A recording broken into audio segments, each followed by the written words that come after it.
erayga af Soomaaliga markii la sameeyay af Soomaaliga markii la sameeyay maqal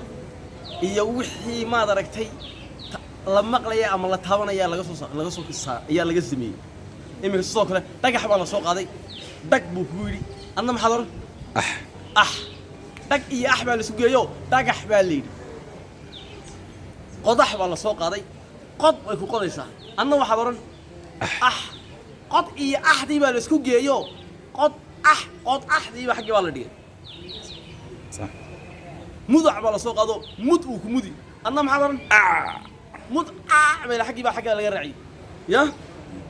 waxa la soo qaatay hunguri hon wixii la cunay leeyahay hungure buu ahaa hungure intaas kadib maxaa la yiri hunguri calool baa la gaadho waxaad calalisay ooshiwen calal oolay baa la yiri oo taygii aqalkan aaway ilanta saga xirada oo ta aqalka oota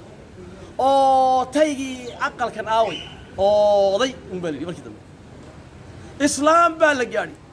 da islaam ninkii qabo baa ma aragtay islaamka oran kara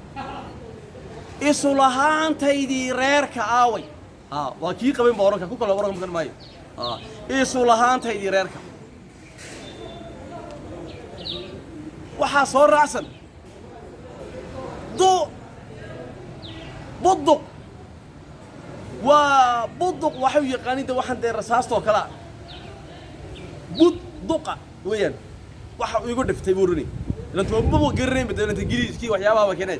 qorigu ka sameeyay iyadoo kelmadaas carabiga ka soo jeeda bunduq ay adu laakiin saasad macnayso waa macquul ay in waxa soo raacsan qolxad ay qolxad waa calooshu baad aragtay waa qol حد وصاحبيا مديرتي سببكي حلقة واحد صاحب ذيك الوابير ترون حلقة قال حدكي وبري قندا تالا جاري وقندا ذي هو حنانكي قندا تبلي فندال بلا جاري وفردان تيدي إلى أنت فرهاي دانت جيلو ورابينا يا لودي بيو حيابه يا وحيو دكتور فيه بلي ما حلقة فرها كم كلامه فردان تي سوقات بري فردان تي فندال حاجة حلقة Soomaaligu